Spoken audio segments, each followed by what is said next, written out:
Affective psychological differences.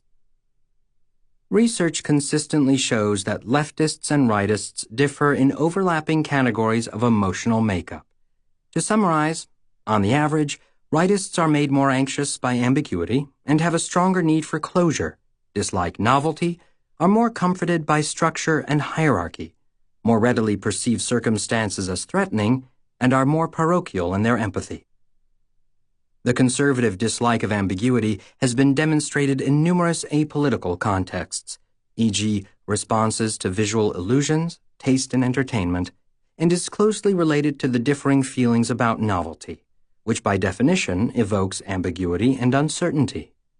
The differing views of novelty certainly explain the liberal view that with correct reforms, our best days are ahead of us in a novel future, whereas conservatives view our best days as behind us, in familiar circumstances that should be returned to make things great again. Once again, these differences in psychological makeup play out in apolitical realms as well. Liberals are more likely to own travel books than are conservatives.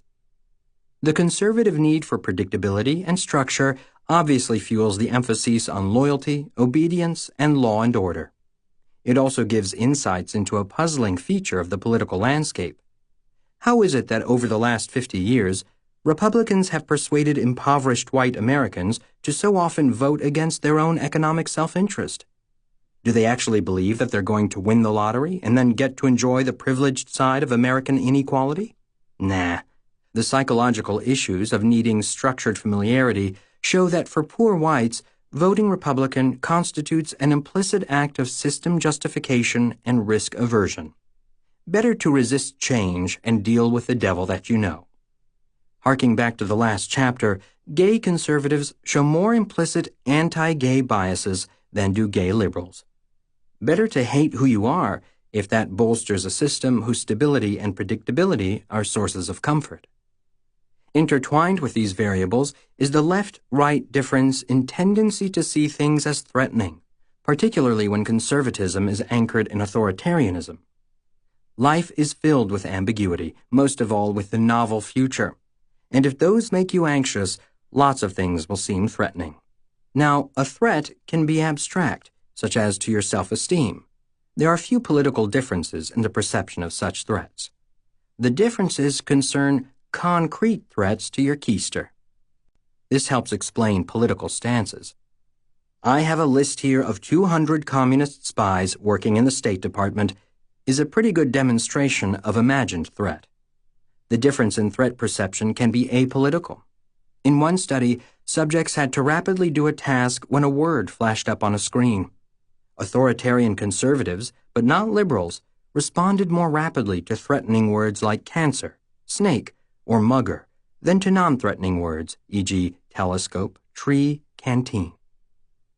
Moreover, as compared with liberals, such conservatives are more likely to associate arms with weapons rather than with legs, more likely to interpret ambiguous faces as threatening, and more easily conditioned to associate negative, but not positive, stimuli with neutral stimuli.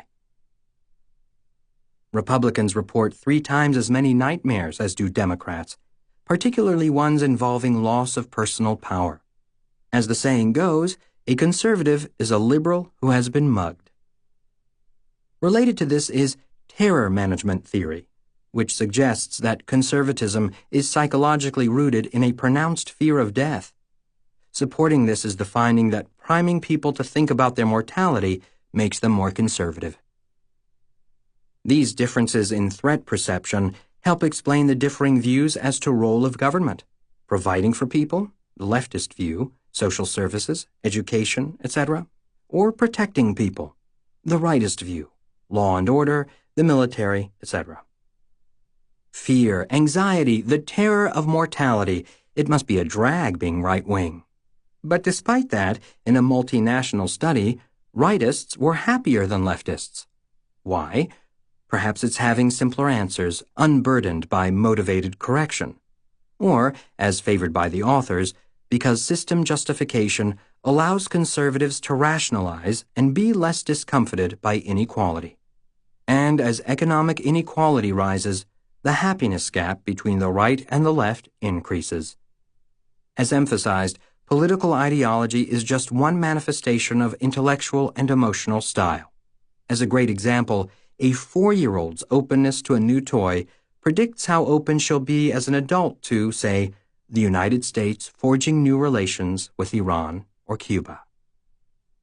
And of course, some underlying biology.